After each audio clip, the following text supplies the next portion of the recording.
Hello hello सम्पूर्णमा नमस्कार। यति बेला म यो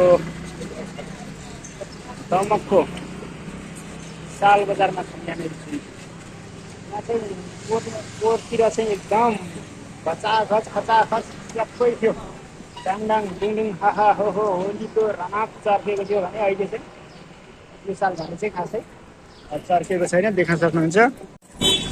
ल एकदम सुनसान भन्दा पनि अलिअलि छ चहल पहल फाटाफुट होली मनाउनको लागि।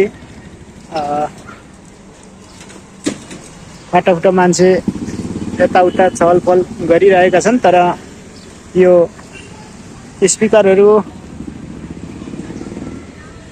नभएकोले गर्दाखेरि बाजा गाजा डाङडाङ डुङडुङ नभएकोले गर्दाखेरि पनि हुनसक्छ मान्छेहरू अलिकति एक ठाउँमै भेला भएका छैनन्। अर्को कुरो भनेको विभिन्न यो चुनावले गर्दाखेरि पनि अब यहाँनिर चाहिँ ठुलो माहौल हाहल्लाको लागि चाहिँ अलिकति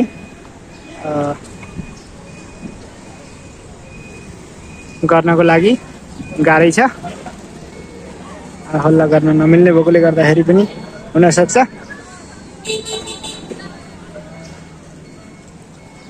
पोहोरतिर हो भने चाहिँ विभिन्न सङ्गठन क्लबद्वारा चाहिँ दमकको ठाउँमा चाहिँ अब बाजा गाजा स्पिकरको व्यवस्था थियो।